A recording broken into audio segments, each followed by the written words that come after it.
If you go on to enjoy the video, please consider hitting that like button and subscribing. It does really help me out a lot. And if you're into Funko Pops, I've just started a brand new channel dedicated to them. The link for that can be found in the description. And beat the random lottery that is FIFA points by buying the coins direct from u7buy.com. Use code TVM at checkout for a 5% discount, or if you're a new customer, get 8% discount. The link is down below. What is going on, guys? TVM here. Welcome back to a brand new video. It is time to review FUT Birthday Marco Reus, the SBC that many have dubbed too expensive, far too overpriced, and yet there is a massive comparison to someone who is in FUT Birthday, in Team 1 obviously, is on the market, and who is double the price, but people don't have anything bad to say about him at all. It's interesting. Let's go through the stats of Marco Reus first though. 5-star skills, 4-star weak foot, medium defensive work rate, high attacking, 5'11", unique body type to, of course, the man himself. 92 acceleration, 90 sprint speed. I mean, get ready for me to reel off these 90s.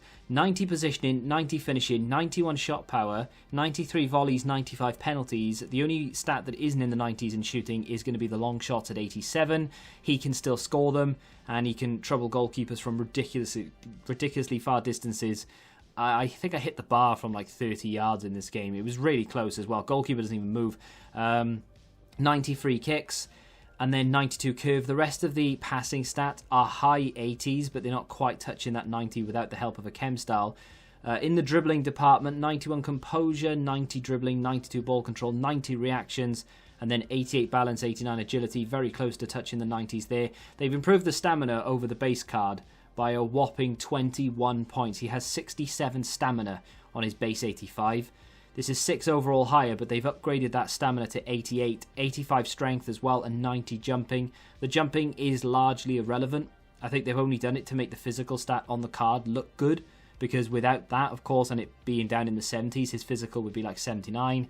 Then would it really be a 91 rated card? I don't know. Jumping, like I said, is irrelevant because his heading is only 48.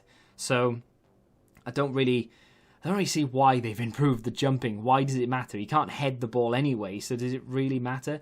Yeah, when this card came out yesterday, he was hovering around the 550, 600. Today, he's 550, maybe a little bit below that.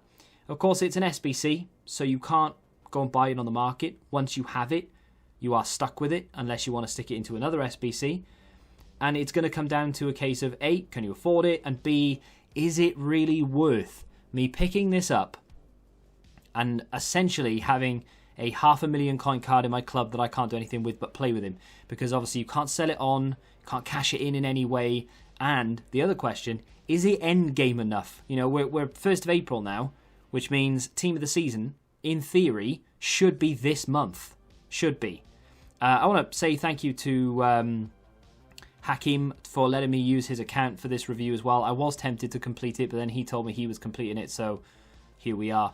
Anyway, we're also looking at Reina in this. I'll probably pop out Reina tomorrow, the Future Stars. It's not like a new card or anything, but he is very expensive, and I haven't used him before, so I thought, you know what, I'll do a little review on him as well. For those who are picking up Reus, maybe considering going out and getting Reina, I'll do a little video on him as well. So, this card is banging. There's just no other way to describe him. He is awesome. So good. I did not have a fun time playing last night in Rivals, and I didn't have a fun time playing in Friendlies to a certain extent. Him and Reina were the only two good things. I mean, the team in general I actually quite enjoyed to a certain extent. Like, I don't know, the game was being weird. I was literally pressing buttons and my players weren't doing anything. Like, not like I was pressing it and it was going the wrong way. It literally wasn't working. I was pressing A and they weren't passing. I was pressing shoot and they would just stand there. I don't know what was going on. I tried to check my controller was switched on about 3 or 4 times. It was crazy. Either way, the shining light was Reus. Reina not far behind, but Reus was outrageous. His shot power, his shot accuracy, his skill moves, his dribbling, his movement, his pace. Honestly, there's not an awful lot in the way of negatives to speak of when it comes to this card. 500,000 coins is banging value. I don't know why people were moaning that it was overpriced, moaning that it was expensive, because, and I'll draw your attention to, Sane. Sane's FUT Birthday card is 1 million coins on the market to buy, right now, 1 million coins. That is, for those who are not very good at maths, because I needed a calculator to work it out, that is double the price of what this Marco Reus card is worth and is going for as an SBC that you can use your untradeable fodder and upgrades on, by the way. So it's, even though a lot of people will still argue that it is going to cost you that, it won't actually cost you $500,000 because you probably already have untradeable cards you can't do anything with in your club anyway. So my point is Sane better than Reus? No, not on paper. If you compare them, which I did just to make sure before this video, I did a little side-by-side. I actually had a chance to review Sane yesterday, and I forgot that he was on the transfer list, and I just didn't put him in the team, annoyingly. Otherwise, we could have had a direct comparison. But in terms of in-games, I mean, I know this isn't going to be the same as actually playing with them, but in terms of their in-games, Reus actually beats Sane. I mean, there's not an awful lot in it, but he beats him for total in-games. He beats him for where it really counts in terms of finishing and the sort of the passing stats and all the dribbling stats and even the physicals. Reus is the better card, and yet people criticise this Reus, and I've not seen anyone criticise Sane's price. But to come back to the card itself, in terms of the negatives, the only thing I could really think of is this card is expensive. Even, I mean, not expensive, but what I mean, it's not overpriced. It's not an expensive card for what you actually get back. But 500,000 coins is a big commitment to make, regardless of who it is, because that is taking up a large chunk of coins. If you're not a trader and you don't finish high in Rivals or Weekend League to get the rewards, 500,000 coins is a lot of money. So in that case, if you are going out, you've got nothing in your club, so you've been drained, and you have like 1 or 2 cards to do like an 84 rated team, but you don't have what you need to do like the 87, you have to go out and buy the majority of this, that is a lot of money to go out and spend. So I appreciate that that is a big commitment, but that's the only thing you have to consider is, does he fit my team?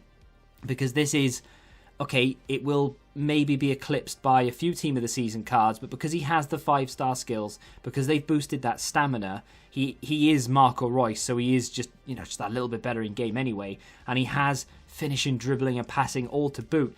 Even though there are going to be a lot of Team of the Season cards that come out that eclipse this, I still think this card is end game. I still think you could put him in your team now and not change him until FIFA 22 comes out.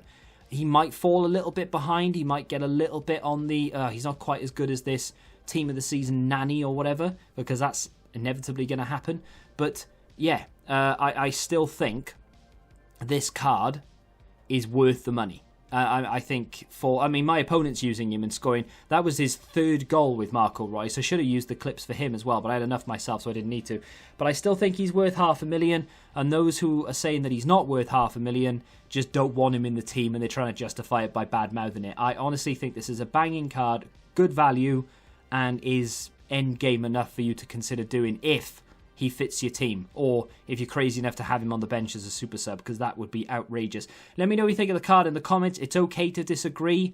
We're not going to ban you for disagreeing with me. I'm not going to have a go at you for disagreeing with me. It's your opinion, it's my opinion. Let's just get it in the comments. If you have enjoyed this video, though, hit the like button, subscribe to the channel for new, and until the next time, goodbye.